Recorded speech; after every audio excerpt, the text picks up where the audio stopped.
Hello, Jensome here. In this video I'm going to talk about the equipment that I'm using to record and produce my own music at home. This is from a beginner's perspective, so achieving the results that I was looking for while being on a low budget.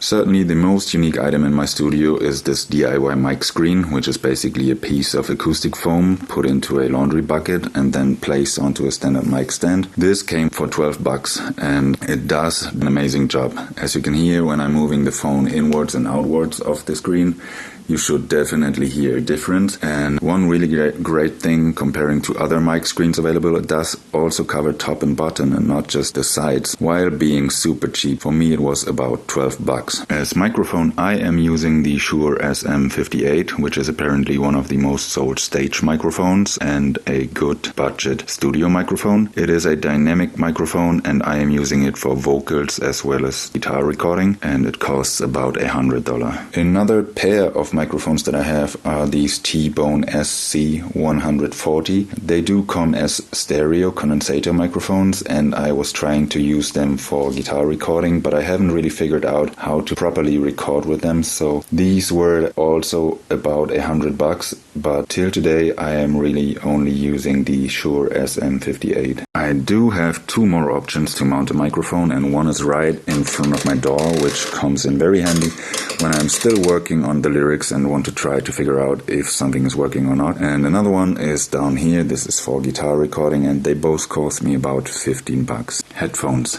I am using two totally different pair of headphones. This one, the Beyerdynamic DT 770 Pro 80 ohms, is for mixing and mastering purposes, and it does has a decent frequency range and it sits comfortably, but the sound insulation isn't that great. If I want to have a loud signal on my ears while I'm doing vocal or guitar recording, it easily happens that you feedback the signal into your microphone, and to avoid that I am just going with cheap in-ear headphones, which are about 10 bucks versus the about 120 bucks mastering headphones. They are a little bit more expensive when you get them fresh from the store, but there's also the opportunity to get them secondhand or to get B, where then they are about 120 bucks. But at least I don't like working with headphones all the time, and especially if you want to share the music with people in the room, you have to have speakers. And these ones are not exactly studio monitors, but they do offer quite a natural sound across all frequencies. These are the DALI Sensors 3. I bought them secondhand, so they got less expensive. And in order to maintain that idea of natural sound, I got that Yamaha amp, which is also known to offer quite natural sound. And one big benefit of this was also the upgrade having a remote. This really comes in handy if you want to switch between speaker setups, and of course have the mute button if you are in vocal recording. The one thing that really boosts my workflow is this Midi-Keyboard sitting right underneath my desk. Beforehand I had an 88 key Yamaha A piano right hand side of my desk, which was okay, but this is really so convenient having it right below the door. So this is the Novation Launchkey 69 keys, which is of course a compromise to having 88 keys, but the convenience of having it right in front of you, I didn't regret this a single second. And also it has a ton of features which I haven't started working yet. The only real disadvantage I see in having this MIDI master keyboard is that it doesn't play sounds by its own, so you always have to have the DAW running. So therefore I did buy this Midi-Engine, which you can directly attach to your master keyboard, and then it provides several sounds like piano sounds, synth sounds and so on. This one came at about 60 bucks and there's not many but some available.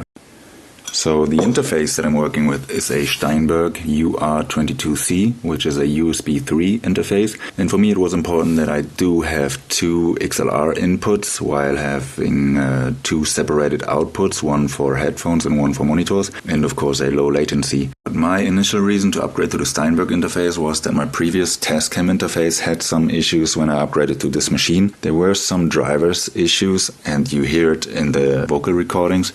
So I got this one secondhand for about 80 bucks. So this is probably the most expensive equipment that I have. It's an HP notebook, which came in at about 1,200 bucks, and there's certainly cheaper options out there. If you think about Mac, which is the classic for working with DAWs, but also if you go to a personal computer which is not portable, But portability was very important to me, and I wanted it to be a Windows machine, and I have no clue about Macs. These were two arguments, and I wanted it to be future-proof. So this one has 32 gigabytes of RAM, which is quite a lot at this point.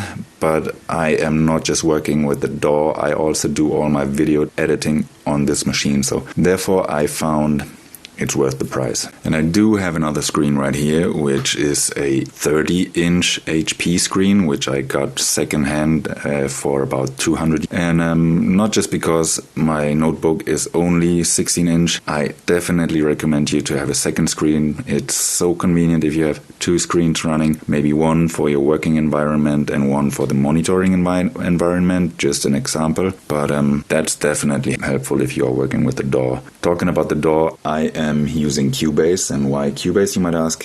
Simply because it was part of the deal when I bought my first interface. Back then it was only the LE version of Cubase, which has way less features. Then I upgraded to Elements, and now I am with the Artist version, mainly because it has unlimited tracks available, which was important to me.